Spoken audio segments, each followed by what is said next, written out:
bhagavato arahato samma sambuddhassa. Namo tassa bhagavato arahato samma sambuddhassa. Namo tassa bhagavato arahato samma sambuddhassa. Namaste. So, in this series on emptiness, we've covered, or we are covering, 3 types of meditation. What are they? Emptiness concentration, signless concentration, and wishless concentration. And in the beginning, we quoted a long selection from a sutta. Well, we're going to just pick a short selection from it here. The Buddha says, "For the abandoning of lust, 3 things are to be developed." What 3? Emptiness concentration, signless concentration, and wishless concentration. For abandoning of lust, these 3 things are to be developed. For the destruction of lust, 3 things are to be developed. What 3? Emptiness concentration, signless concentration, and wishless concentration. For destruction of lust, these 3 things are to be developed. For the vanishing of lust, 3 things are to be developed. What 3? Emptiness concentration, signless concentration, and wishless concentration. For vanishing of lust, these 3 things are to be developed. And then he goes into a long explanation of how to develop direct knowledge, full understanding, utter destruction, abandoning, destruction, vanishing, fading away, and so on, of lust, hatred, delusion, anger, hostility, denigration, insolence, envy, and so on. And for all these problems or obstacles on the path of self-realization, 3 things are to be developed. What 3? Emptiness samadhi, signless samadhi, and wishless samadhi. Now I want to talk about wishless concentration, wishless samadhi. And this is very important because as soon as we have a wish or a desire, we are creating a future. We're saying, in the past and up till now, I did not have this thing or condition or state or whatever. But in the future, I want to have it. So what we're doing is actually setting up a period of entrapment, a sentence of entanglement in the material illusion. That as long as we're clinging to this desire, as long as we want to hold on to this wish, then there's still a future and a past. But the Buddha's teaching is akaliko, timeless. There is no time, there's only the present. And in the present, you can't have a desire. You can't be angry in the present. You can't be deluded in the present, and so on. All these things that the Buddha lists that have to be done away with by different forms of concentration are impossible to experience without a future and a past, isn't it?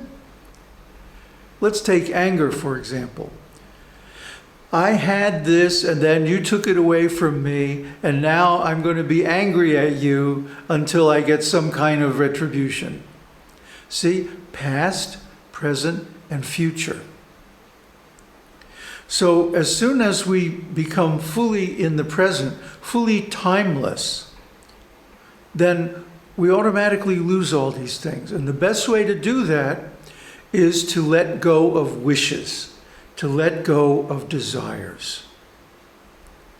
Now, if you have done your homework, if you've done your karma yoga, if you've done your bhakti yoga, if you have done pious activities and worshiped the gods and goddesses properly, now you have no worries as far as your material life is concerned.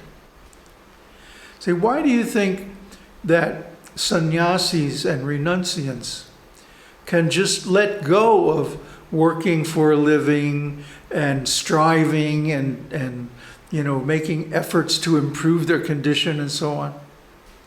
It's because they have accumulated so much good karma by their pious activities and their worship, their karma yoga and bhakti yoga, that they can go into Rāja-yoga, or meditation, contemplation, samadhi, without worrying about having to make efforts. That would be such a disturbance. Like at my stage of life, I'm 74 years old. What do I have to look forward to? Should I make a startup company to sell something or other and make a lot of money? Should I try to establish a spiritual cult or religious organization and collect donations from people and try to become the great guru and all of this? It's ridiculous. It's just to think about it. So at my stage of life, what is there? Contemplation, meditation, samadhi, the ecstasy of self-realization, turiya, nirvana, nibbana. But I mean, you have this really at any age if your previous activities in yoga are complete, are mature. It depends on what you did in past lives and so on.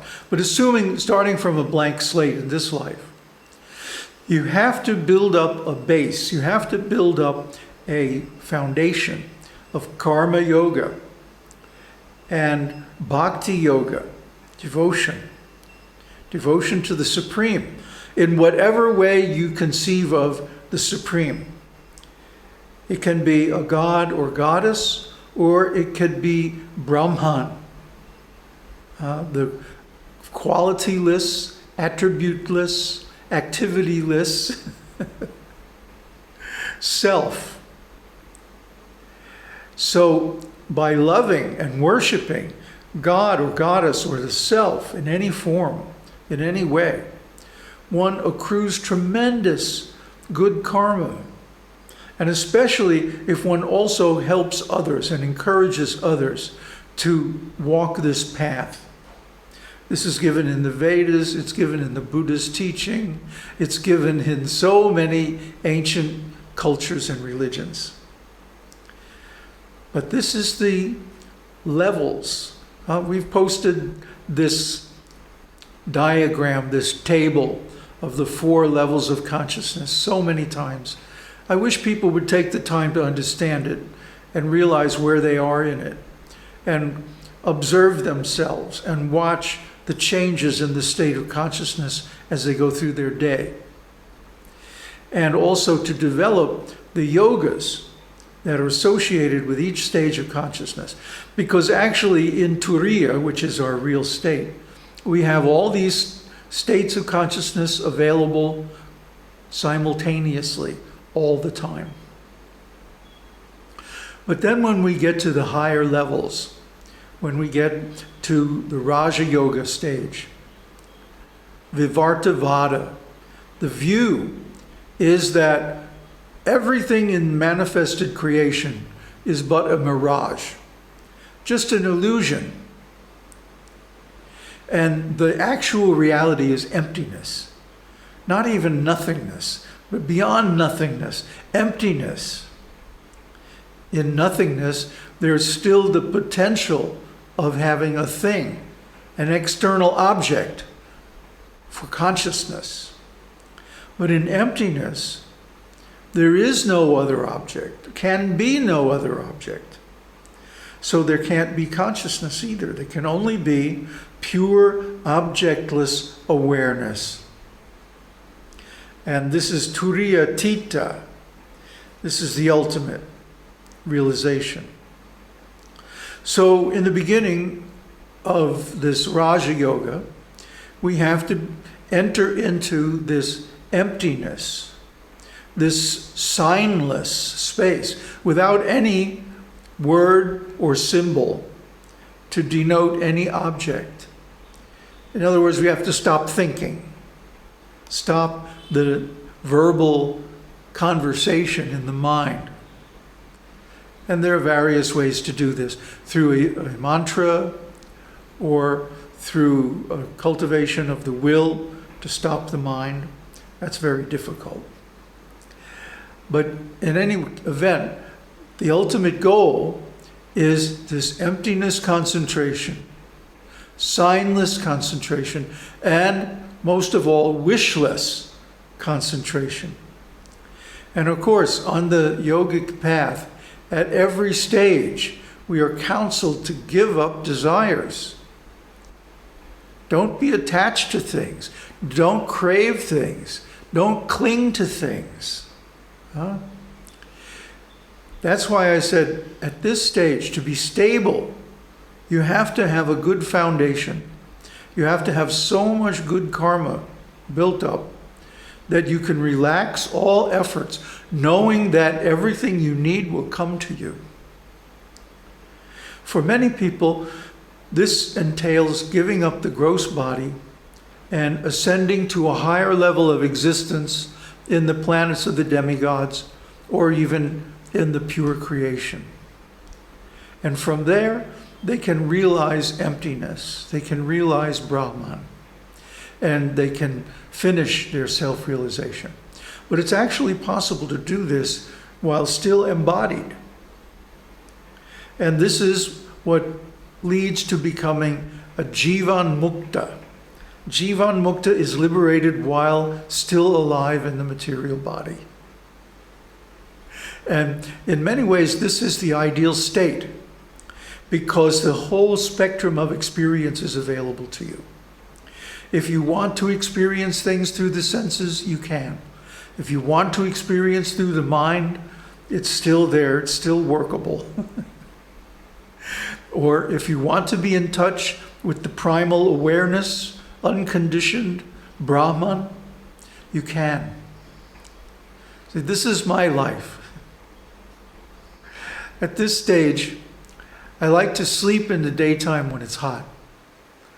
And then at nighttime, I like to contemplate on Brahman when it's cool and silent, especially when the moon is up. Oh, Brahman is so brilliant, so easy to cognize. I used to, in the beginning of meditation, I used to see Brahman as just little stars, we call them, just little flashes of light, white, yellow, or even blue color light. And then gradually that became steady, like a flashlight. The photo that I started off this video with is one of the stages on attaining emptiness. And if you're experienced, you would recognize it. Once you realize Brahman fully, then that space opens up into a huge expanse of light, nothing but light. No forms, no shapes, no names, no symbols, nothing but pure light. And this is so satisfying, this is so wonderful.